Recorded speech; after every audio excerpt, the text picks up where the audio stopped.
আসসালামু আলাইকুম ওয়া রাহমাতুল্লাহি ওয়া বারাকাতু।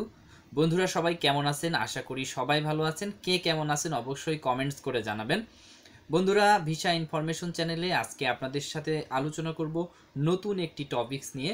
যদিও নতুন টপিকস, তারপরেও এই বিষয়টা সম্পর্কে, এই টপিকস সম্পর্কে আমাদের অনেকেরই মোটামুটি একটা ধারণা আছে।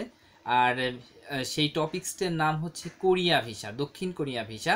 হ্যাঁ বন্ধুরা, আমরা জানি যে আগামী ফেব্রুয়ারি মাসের লাস্ট উইকে দক্ষিণ কোরিয়া ভিসার একটা সার্কুলার হবে এবং মার্চের ফার্স্ট উইকে কিন্তু দক্ষিণ কোরিয়ার লটারি হবে এবং সেইটার জন্য কিন্তু আমরা অনেকেই অপেক্ষা করছি।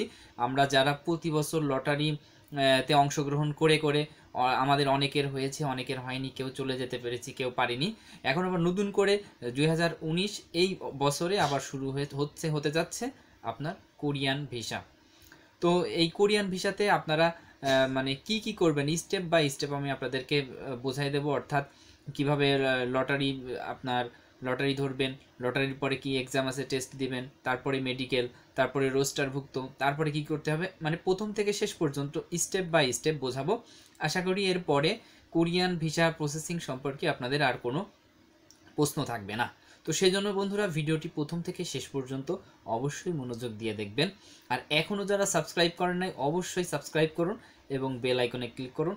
আর যারা অলরেডি সাবস্ক্রাইব করেছেন আপনাদের সকলকে ধন্যবাদ জানাচ্ছি।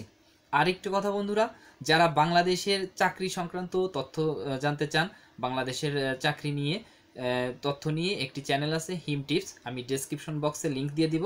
আপনারা সেখান থেকে বাংলাদেশের চাকরির সকল তথ্য পেতে পারেন। যদি চান একবার ভিজিট করে আসতে পারেন। তো চলুন বন্ধুরা আজকের ভিডিওটি শুরু করি। কোরিয়া যেতে হলে আপনাদেরকে প্রথমে কিছু ডকুমেন্ট লাগবে। সেই ডকুমেন্টগুলোর মধ্যে প্রথম লাগবে আপনার, এটা ডকুমেন্ট না তারপরেও বলি, আপনার মন মানসিকতা, অংশগ্রহণের মন মানসিকতা বা অংশগ্রহণ, আপনার অংশগ্রহণ ফার্স্ট লাগবে। নেক্সটে আপনার লাগবে ভ্যালিড পাসপোর্ট। ভ্যালিড পাসপোর্ট বলতে আমরা বুঝি যে পাসপোর্টের মেয়াদ মিনিমাম 6 মান্থ থাকতে হবে।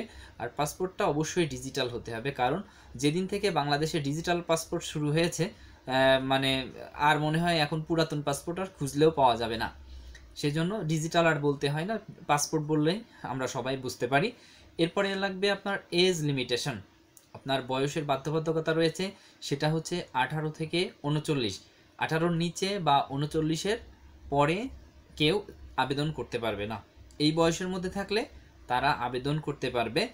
এরপরে মেল ফিমেল যে কেউ অ্যাপ্লাই করতে পারবে, পুরুষ মহিলা যে কেউ এখানে অ্যাপ্লাই করতে পারবে। তারপরে আপনার লটারি ধরার জন্য যে কোরিয়ান ভাষা শিক্ষার প্রয়োজন আছে কিনা এই প্রশ্নটা অনেকেই করেন।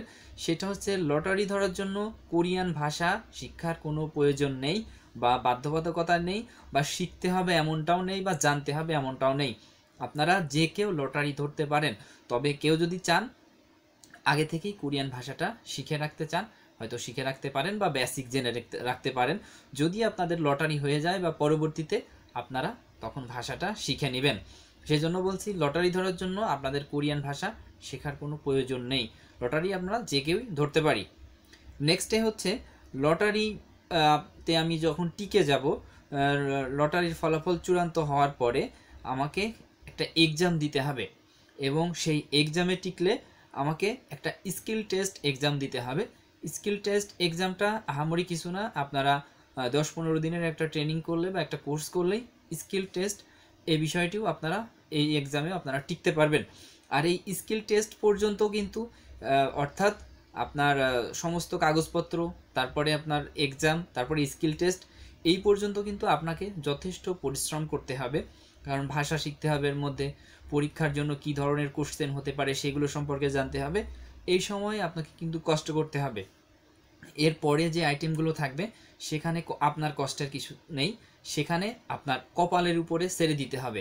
যদি আপনার কপালে থাকে তাহলে আপনি চলে যেতে পারেন আপনার দক্ষিণ কোরিয়া।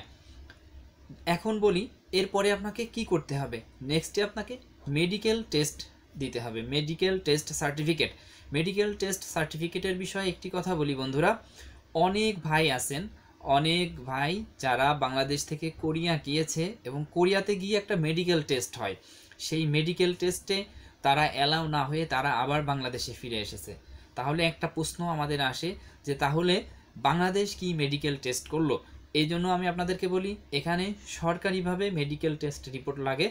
আপনারা চাইলে, যেহেতু আপনারা লটারিতে টিকে গেছেন বা এখন শুধু মেডিকেল টেস্ট জমা দিলে যদি রিপোর্টটা ভালো আসে, আপনারা আরও একবার প্রাইভেট থেকে মেডিকেল টেস্টটা করাই নিতে পারেন আপনাদের সুবিধার জন্য, যেন আপনাদের মানে পরবর্তীতে কোনো ধরনের সমস্যা না হয়, আপনারা কনফিউশনে না থাকেন।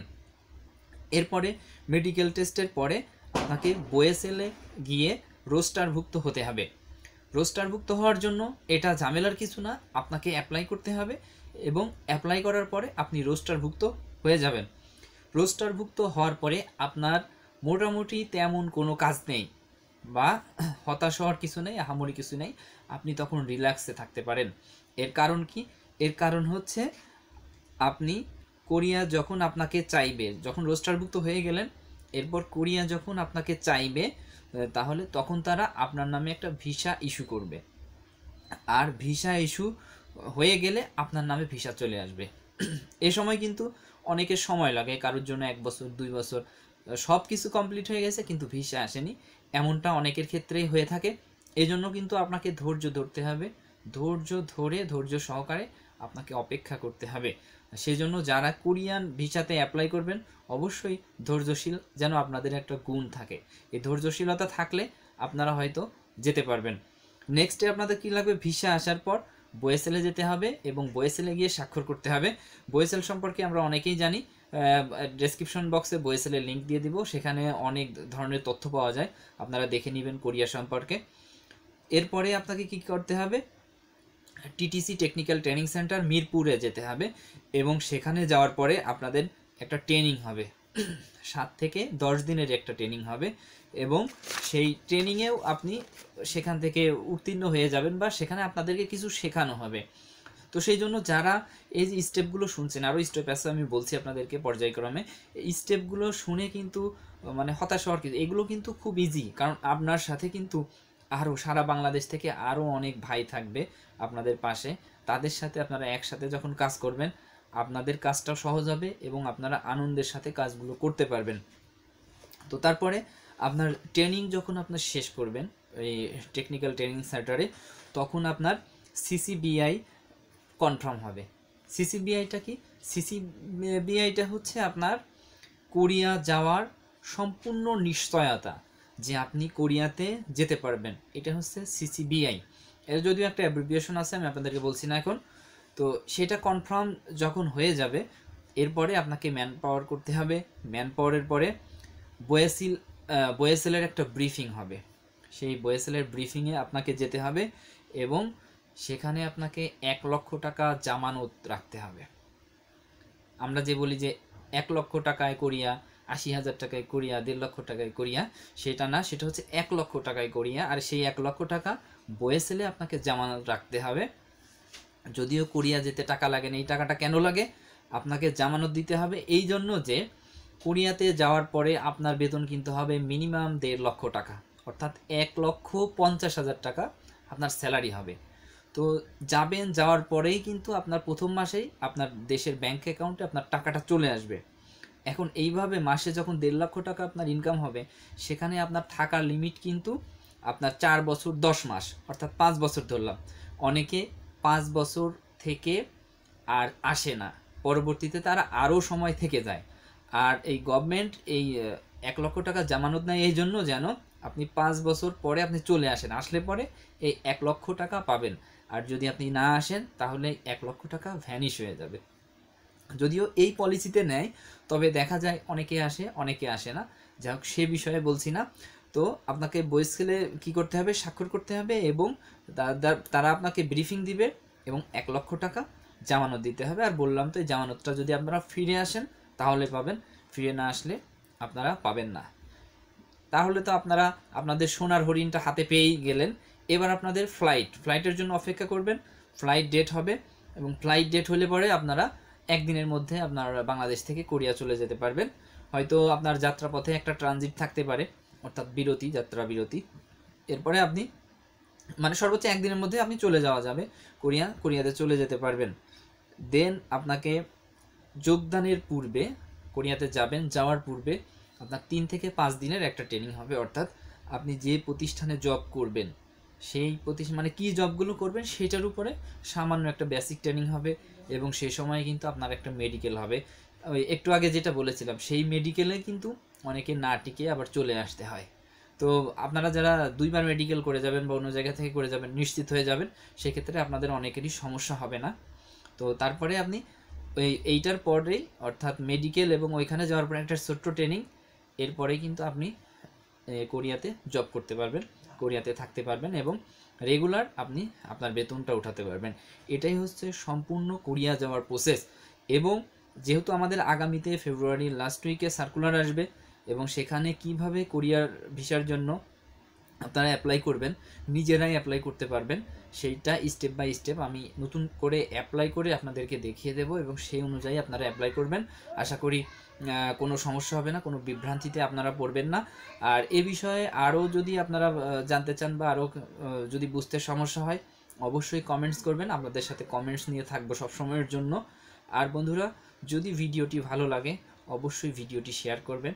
যে সমস্ত ভাই আমরা প্রবাসে যাওয়ার জন্য বসে আছি অধীর আগ্রহে, বিভিন্ন দেশে যেতে পারছি না, প্রতারিত হচ্ছি, সে সমস্ত ভাইয়ের জন্য কিন্তু খুব ভালো একটা সুবিধা এবং খুব ভালো একটা মানে সুযোগ হচ্ছে দক্ষিণ কোরিয়া। তো বাংলাদেশের অনেক ভাই দক্ষিণ কোরিয়াতে আছে, সবার কাছ থেকে যদি আমরা তথ্য নিই সেখান থেকে কিন্তু জানতে পারি যে সেখানে তারা ভালোই আছে এবং সেখানে ভালোই থাকা যায়। আর প্রত্যেকের সিস্টেমটা, ভিসা প্রসেসিংটা প্রত্যেকের এভাবেই হয়েছে। আর বন্ধুরা, আপনাদের কাছ থেকে সব সময়ের জন্য সুন্দর সুন্দর কমেন্টস আশা করি।